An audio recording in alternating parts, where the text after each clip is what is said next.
ये है CBN की प्रस्तुति और आप देख रहे हैं एक नई जिंदगी। Hello and good morning friends, welcome to एक नई जिंदगी। नमस्कार दोस्तों, एक नई जिंदगी में आपका हार्दिक स्वागत है। दोस्तों, हमारी निष्ठा एंड सच्चाई की सीरीज को हम कंटिन्यू कर रहे हैं और आज हम बात कर रहे हैं ऑफिस पॉलिटिक्स के बारे में। किसी भी every office has some or the other politics going और no office is free from politics. और हम आज जानेंगे कि ऐसे माहौल में क्या हम एक ईमानदारी और निष्ठा से भरा जीवन जी सकते हैं। वाह Rebecca, this sounds so interesting. और कमाल की बात तो ये है रिबेका कि हम शास्त्र में भी ऐसी बातें देखते हैं जहाँ पे लोगों ने गलत चीजों का सहारा लिया, लेकिन परमेश्वर के जनों ने अलग रास्ता अपनाया। तो जो आज हम देखने वाले हैं और सीखने वाले हैं दोस्तों, ये बहुत ही जरूरी है, क्योंकि हम ऐसे जहां में जीते हैं जहां षड्यंत्र होता है, लोग छल कपट करते हैं, और ऐसे में हम कैसे खराई का जीवन जी सकते हैं, कैसे निष्ठा का जीवन जी सकते हैं, इसको हम देखने वाले और सीखने वाले हैं। जी बिल्कुल, और इसी को और बेहतर जानने के लिए आज हम एक बहुत ही अच्छी कहानी आपके लेकर आए हैं। आज हम मिलेंगे रचना सिंह से, जो नागपुर के एक बहुत ही अच्छे स्कूल की प्रिंसिपल है, बहुत ही प्रसिद्ध स्कूल की प्रिंसिपल है। इन्होंने अपने कार्य क्षेत्र में बहुत सारे ऑफिस पॉलिटिक्स का सामना किया, बहुत सारे षड्यंत्रों का सामना किया, जैसे राहुल ने बताया, और डर्टी पॉलिटिक्स जिसके बारे में आपने सुना होगा, उसके थ्रू भी इन्हें गुजरना पड़ा। लेकिन ये डरी नहीं, ये डटी रही और निष्ठा के साथ अपने जीवन को ये जीती रही। आइए दोस्तों, आज हम इनसे मुलाकात करें और जानें कि क्या क्या चैलेंजेस इनके जीवन में थे और उनका सामना इन्होंने कैसे किया। मेरा नाम रचना सिंह है।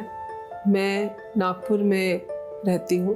1995 में सेंट उर्सुला स्कूल ज्वाइन किए और 2001 से saint Ursula girls high school and junior college की प्रिंसिपल। 2001 में जब मैंने इस स्कूल की हेडमिस्ट्रेस बनी, मैं let me tell you that to be very honest, I had serious challenges, very serious, from within the staff and from within the community. 2003 से धीरे धीरे चीज़ें चेंज हुई। हम चले 23 सेक्शन से 48 सेक्शन पे, 1150 बच्चों से 3500 लड़कियों से।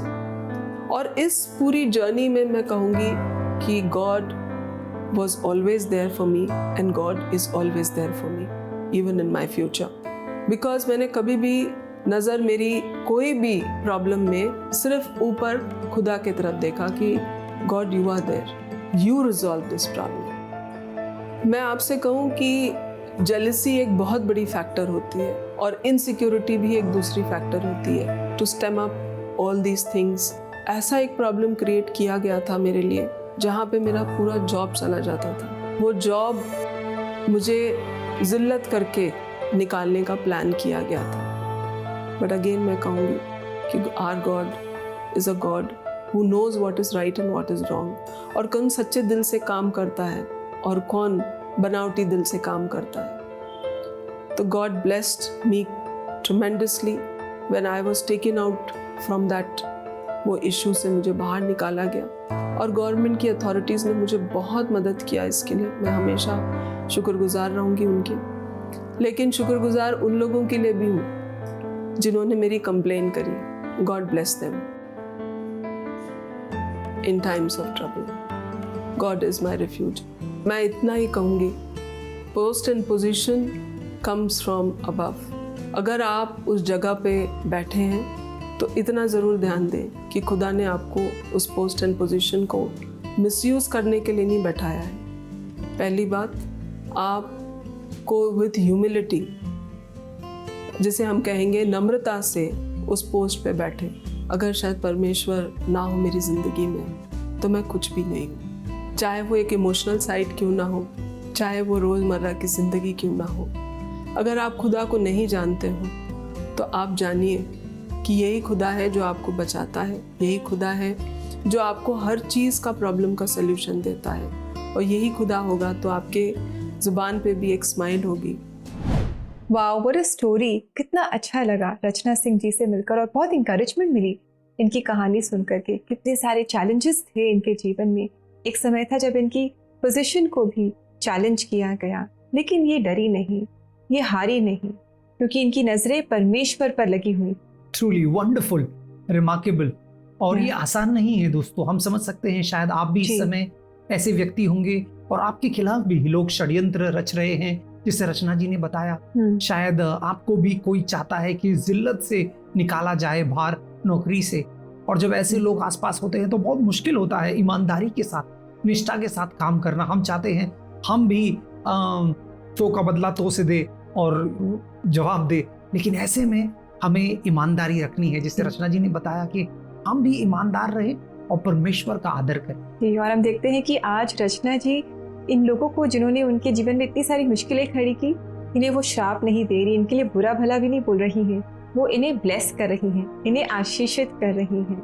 यही होता है जब हम अपनी नजरें परमेश्वर की ओर लगाते हैं, तब जो लोग हमारे साथ चैलेंजेस भी हमारे जीवन में लेकर के आते हैं, उन्हें भी हम आशीष दे पाते हैं।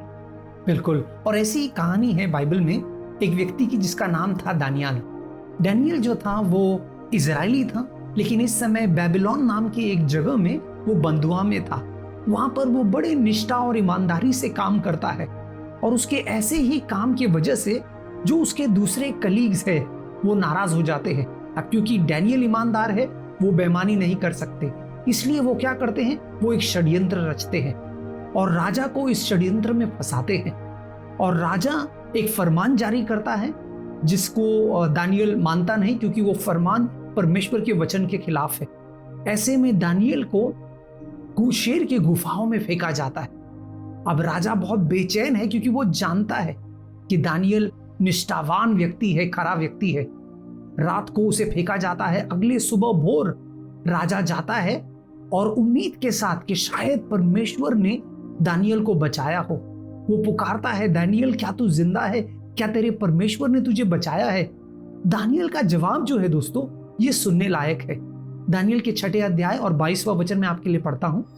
दानियल 6:22 कहता है, मेरे परमेश्वर ने अपना दूत भेजकर सियों के मुंह को ऐसा बंद कर रखा कि उन्होंने मेरी कुछ भी हानि नहीं की। इसका कारण यह है कि मैं उसके सामने निर्दोष पाया गया, और हे राजा, तेरे सम्मुख भी मैंने कोई बेईमानी नहीं की।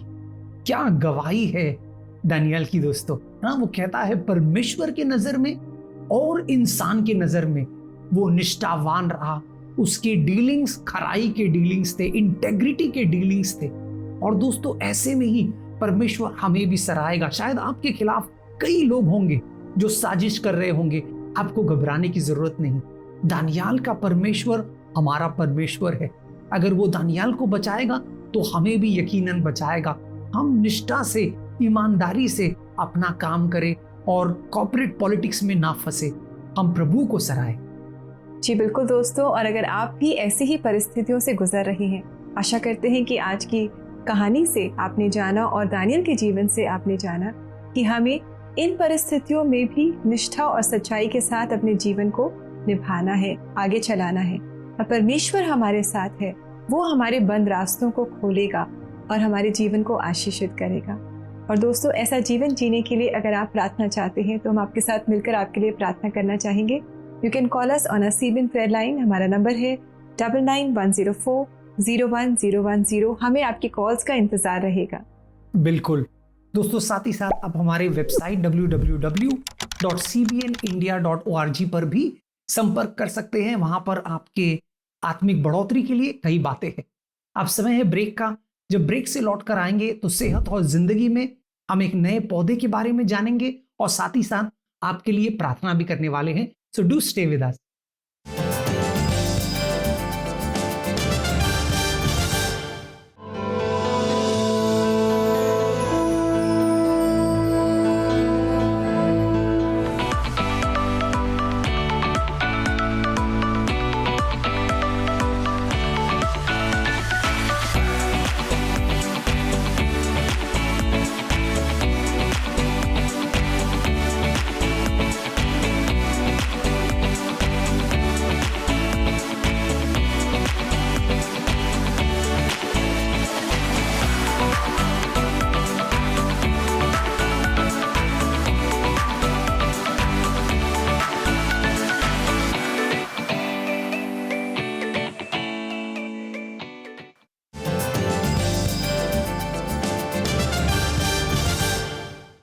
वेलकम बैक दोस्तों। आज एक नई जिंदगी प्रोग्राम में हम बात कर रहे हैं ऑफिस पॉलिटिक्स के बारे में, और हम जान रहे हैं कि ऐसे माहौल में भी हम एक खराई का जीवन, सच्चाई का जीवन जी सकते हैं। बिल्कुल दोस्तों, और हमें यकीन है जो कहानियां हमने देखी, चाहे वो दानियाल की है या रचना सिंह की है, कहानियों में हम जान लिए कि परमेश्वर हमारे साथ है, वो हमें छोड़ेगा नहीं, त्यागेगा नहीं। अगर हम खराई का जीवन जिए तो परमेश्वर हमें जरूर आशीषित करेगा। जी बिल्कुल, क्योंकि परमेश्वर हमारे साथ है, हमें कभी नहीं छोड़ता, कभी नहीं त्यागता, और वो सामर्थ्य से भरा है और हमसे प्रेम करता है। इसलिए हम अपनी हर ज़रूरत को, हर परेशानी को, चाहे वो ऑफिस में ही क्यों ना हो, उसे हम परमेश्वर के पास लेकर आते हैं और प्रार्थना करते हैं। और अभी है समय प्रार्थना का दोस्तों। हम आप सबके लिए प्रार्थना करना चाहेंगे और पढ़ेंगे कुछ रिक्वेस्ट जो आपने हमें भेजी है। और आज की पहली रिक्वेस्ट है भारती की, जो कह रही है, प्लीज़ अरुण के लिए प्रार्थना कीजिए। उनके ऑफिस में बहुत दिक्कत चल रही है। उनके ऑफिस में कुछ लोग उन्हें गिराने की कोशिश करते हैं। भारती जी, ज़रूर हम इस समय अरुण के लिए प्रार्थना करेंगे। आइए दोस्तों, आप भी हमारे साथ प्रार्थना में जुड़े, विश्वास के साथ कि हमारा जीवित परमेश्वर हमारी प्रार्थनाओं को सुन रहा है। पिता परमेश्वर, हम इस समय आपके पास आते हैं प्रार्थना में और प्रार्थना करते हैं अरुण के लिए, जो अपने ऑफिस में, अपने कार्यस्थल में बहुत सारी परेशानियों का सामना कर रहे हैं। जैसे कि हमने पढ़ा, कुछ लोग हैं जो उन्हें गिराने की कोशिश कर रहे हैं, अलग अलग चैलेंजेस उनके जीवन में लेकर आ रहे हैं। लेकिन हम जानते हैं कि हमारा जो परमेश्वर है, आप इन सब से बड़े हैं। ये सब आपके लिए कुछ भी नहीं है। हम मांगते हैं कि आप इन परिस्थितियों में से अरुण को निकालें, और हम मांगते हैं कि आप अरुण को हिम्मत दें, समझ दें, बुद्धि दें, उन्हें उनकी मदद करें ताकि वो अपने जीवन को इस मुश्किल समय में सच्चाई से चलाएं। वो कोई भी गलत स्टेप ना उठाएं, ये हम आपसे मांगते हैं। अपने मन में और अपनी एक्टिविटीज़ के द्वारा भी, अपने एक्शंस के द्वारा भी वो कोई गलत स्टेप ना उठाएं। हम मांगते हैं कि आप जो भी लोग उन्हें परेशान कर रहे हैं, आप उन्हें अरुण से दूर कर दें अपने नाम में, यह मांगते हैं। और उनकी जो भी ऑफिस की बुरी सिचुएशंस हैं, ये बदल जाएं, पूरी तरह से चेंज हो जाएं, और अरुण इन सब सिचुएशंस पर विजय पा सके, आपकी मदद से ये हम मांगते हैं। ये प्रार्थना हम प्रभु यीशु मसीह के नाम में आपके सम्मुख लेकर आते हैं। आप सुने और कबूल करें। आमीन। आमेन, आमेन। Thank you Rebecca. एक और प्रार्थना रिक्वेस्ट जो हमें आया है वो नारायण भाटिया की तरफ से है, और भाटिया जी कह रहे हैं, मेरे ऑफिस में बहुत पॉलिटिक्स चलती रहती है, मैं इस वजह से बहुत परेशान रहता हूँ, कृपया मेरे लिए प्रार्थना कीजिए। जरूर नारायण जी, हम जरूर आपके लिए प्रार्थना करेंगे। रिबेका, मैं आपसे गुजारिश करता हूँ कि आप भाटिया जी के लिए भी प्रार्थना करें। जी बिल्कुल भाटिया जी, हम आपके लिए भी इस समय ज़रूर प्रार्थना करना चाहेंगे। आप घबराएं नहीं। मुश्किलें तो आती हैं जीवन में, ऑफिस में भी, शायद कभी कभी घर में भी, लेकिन हमारा परमेश्वर हमारी मदद करता है। आइए हम उसके पास इस समय प्रार्थना में आए। पिता परमेश्वर, हम प्रभु यीशु मसीह के नाम में आपके पास आते हैं और नारायण भाटिया जी के लिए आपसे मदद मांगते हैं। जो भी चैलेंजेस उनके कार्यस्थल में उनके सामने हैं, जो भी पॉलिटिक्स उनके ऑफिस में हो रहा है, जो उनके लिए बहुत चैलेंजिंग है इस समय पे, हम मांगते हैं कि आप उनकी मदद करें और इन सब परिस्थितियों को आप बदल दें, इनको इनके जीवन से दूर कर दें। प्रभु जी, इनकी मदद करें ताकि ये भी एक खराई का जीवन जिए। ये बुराई का बदला बुराई से न दें, पर भलाई से दें, और ये भलाई से बुराई के ऊपर विजय पाए, ये हम आपसे मांगते हैं। आपकी मदद से ये सब मुमकिन हो पाए, ये मांगते हैं। और इस मुश्किल समय में भी ये हम जानते हैं कि जो मुश्किलें भी हमारे जीवन में आती हैं, उनमें से भी आप हमें कुछ सिखाना चाहते हैं, और जो कुछ भी आप इन्हें इस समय सिखाना चाहते हैं वो समझ पाए, सीख पाए। प्रभु जी, ये हम मांगते हैं। आप इन्हें हिम्मत दें प्रभु जी, ताकि ये निराश न हो, और इनकी मदद करें ताकि ये हर कदम सही तरीके से उठाएं अपने जीवन में। ये और मांगते हैं कि आप इन्हें बहुत उन्नति दें इनके कार्य क्षेत्र में, बहुत ब्लेस करें आप इन्हें इनके कार्य क्षेत्र में, हम मांगते हैं। ये प्रार्थना हम प्रभु यीशु मसीह के नाम में मांगते हैं। आप सुने और कबूल करें। आमीन, आमेन, आमेन। दोस्तों, आप में से कई लोग होंगे जो शायद ऐसे पॉलिटिक्स के शिकार है। हम आप सबके लिए इस समय प्रार्थना करने वाले हैं। हमारी नजरें हम प्रभु की ओर लगाए, परमेश्वर की ओर लगाए, और वो हमें इस सब प्रलोभन से बचाए। स्वर्गीय पिता, हम तेरे पास आते हैं, धन्यवाद देते हैं हमारी नौकरियों के लिए, व्यवसाय के लिए। धन्यवाद प्रभु, तू है जो हमारी ज़रूरतों को पूरा करता है। तू है जो हमें प्रगति देता है, तू है जो हमें प्रमोशन देता है प्रभु। तरक्की तेरी ओर से आती है। हमारी प्रार्थना है हमारे सारे प्रिय भाई बहनों के लिए, खासकर जो पॉलिटिक्स में, जो ऑफिस पॉलिटिक्स के शिकार है और जिनके खिलाफ षड्यंत्र रचे जा रहे हैं, साजिशें की जा रही है। हम प्रार्थना करते हैं प्रभु कि इनमें से कोई भी शैतान की चाल कामयाब नहीं होगी प्रभु। तू उन्हें छुड़ाएगा, तू उन्हें उठाएगा प्रभु। लोगों की नज़रों में, उनके बॉसेस के नज़रों में प्रभु तू उन्हें सराहेगा प्रभु। हम खराई के साथ, विश्वास के साथ, सच्चाई के साथ, इंटेग्रिटी के साथ अपना जीवन व्यतीत करें, खासकर काम के क्षेत्र में। ये प्रार्थना हम यीशु मसीह के नाम में करते हैं। आमेन, आमीन, आमेन। दोस्तों, परमेश्वर पर भरोसा रखें। जी बिल्कुल। और दोस्तों, अगर आपके भी ऑफिस में ऐसा माहौल है जहाँ लोग आपको नीचा गिराना चाहते हैं और बेईमानी का माहौल है, तो याद रखें कि परमेश्वर है और वो आपके साथ है। वो आपकी मदद करता है और वो आपको इस परिस्थिति में से बाहर निकाल ले आएगा और आपको बहुत आशीषित करेगा अगर आप अपने जीवन को सच्चाई और ईमानदारी से चलाएंगे। और अब है समय कि हम एक छोटा सा ब्रेक लें और इस ब्रेक के बाद आज हम एक बहुत ही गुणकारी औषधि के बारे में जानेंगे। So do stay with us.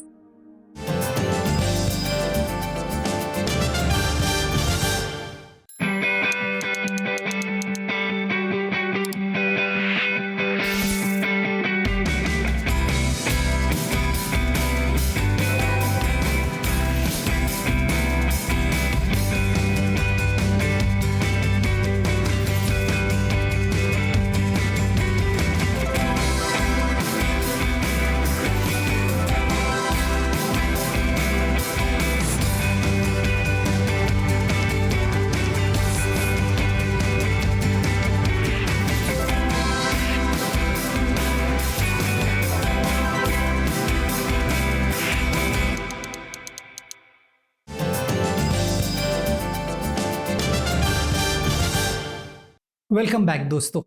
आज हम देख रहे हैं कि कैसे ऑफिस पॉलिटिक्स के बावजूद हम निष्ठा से प्रभु के पीछे चल सकते हैं और ये कितना जरूरी है कि हम निष्ठावान रहे।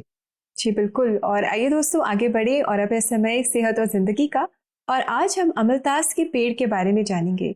इस पेड़ को हम बहुत कॉमनली अपने आसपास देखते हैं, सड़क के किनारे, बाग बगीचों में बहुत कॉमनली ये पाया जाता है। और इसके बहुत ही खूबसूरत पीले रंग के फूल होते हैं जिसे अक्सर हम तोड़कर अपने घरों में सजावट के लिए इस्तेमाल करते हैं। तो आइए आज हम जानें कि इसके गुण क्या हैं, इसके औषधिक गुण क्या क्या हैं। आज हम अमलतास महाऔषध के बारे में चर्चा करने जा रहे हैं, जो परमेश्वर ने हमें धरती पर रख छोड़ा है। एक महाऔषधि है जिसमें कि तमाम तरह के औषधि गुण पाए जाते हैं और ये अमलतास धरती पर करीब करीब सब जगह पाया जाता है। गर्म इलाका हो या ठंडा इलाका, हर क्षेत्रों में पाया जाता है। वातावरण की कमी के कारण इसमें फूल पीले रंग के जुलाई अगस्त में इतने सुंदर आ जाते हैं, फूलों से लद जाता है। इसके एक एक पत्ते में, फल में, फूल में, जड़ में, एक एक हिस्से में इसके महाऔषधि गुण है। अगर हम उसका समय से और बराबर नियमित सेवन करें तो हम अपने जीवन को रोग मुक्त और निरोग बना सकते हैं। परिवार में हम इसका उपयोग, अगर जैसे बच्चों को या बड़ों को टांसिल हो जाता है तो इसकी जड़ उबाल करके हम सेवन करें तो टांसिल जैसा रोग खत्म हो जाएगा। कुछ रोगियों के लिए भी महाऔषध परमेश्वर ने दिया है। अगर इसकी छाल का लेप लगाया जाए तो कुछ रोग जैसा रोग खत्म हो जाता है। हृदय रोग के लिए भी इसकी पत्ती, इसका तना, फल, फूल हृदय रोग के लिए भी बहुत एक टॉनिक के रूप में सेवन करें तो हृदय रोग जैसे बीमारियों से बच सकते हैं। और इसके फूल को अगर उबाल लें तो उबाल करके पिएं तो वात पित्त कफ नाश हो जाएगा। अगर बच्चों के या किसी के पेशाब रुक जाता है तो जैसे हमारे हाथ में है इसकी फली, इसका गूदा और इसका बीज पीस करके नाभि पर रख दिया जाए तो बच्चों में पेशाब रुक जाता तो पेशाब होने लगेगा। और इसके पत्ते को भी हम अगर उबाल करके किसी भी रूप में सेवन करें तो वात पित्त कफ जैसी बीमारियों से मुक्ति पा सकते हैं। इस तरह संपूर्ण पेड़ अपने में एक अस्पताल के रूप में परमेश्वर ने हमें वरदान स्वरूप प्रदान किया है। वाह, बहुत ही यूज़फुल ये पेड़ है और मुझे पता नहीं था कि अमलतास के इतने सारे गुण होते हैं। मेरे घर के बिल्कुल बाहर ही ये पेड़ है और अब मुझे पता चल गया है, तो I will also try and make good use of it. Wonderful. दोस्तों, आइए अब हम परमेश्वर के वचन की ओर मुड़े और देखिए कि परमेश्वर का वचन हमें कैसे प्रोत्साहित करता है कि हम निष्ठावान जीवन जी सके। ठीक।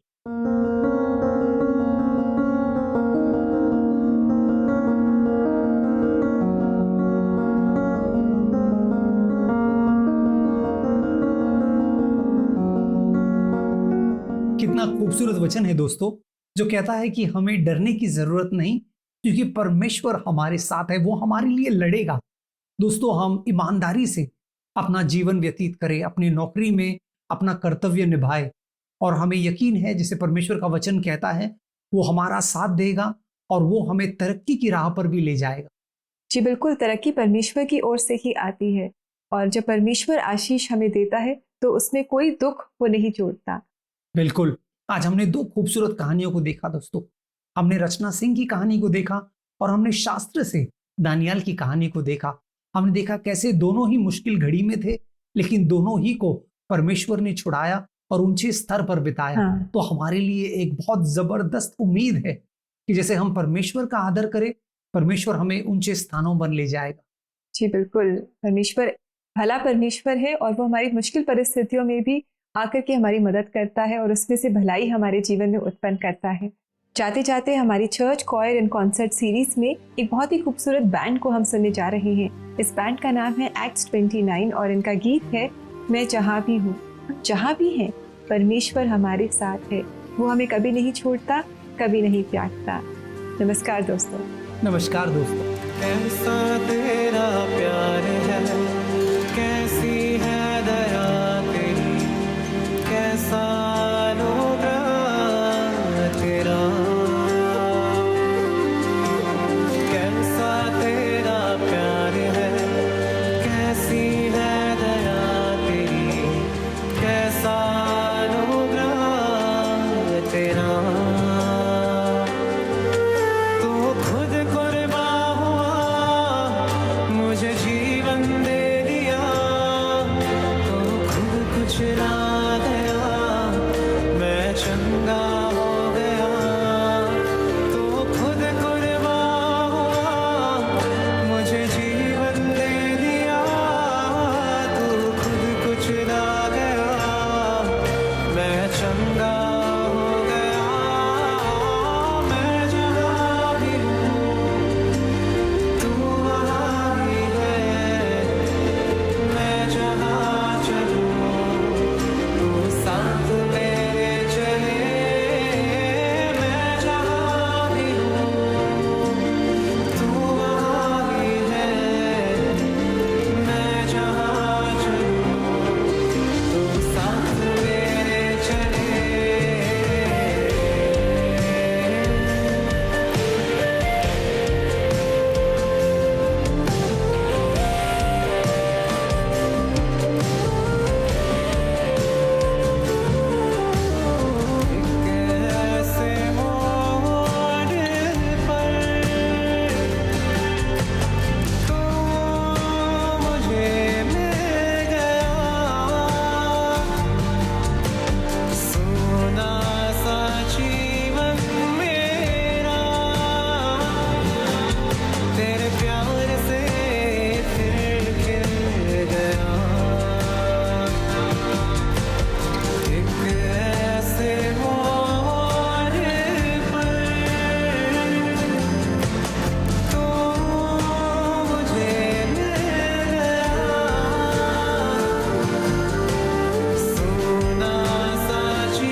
प्यार करता है मुझसे प्रभु।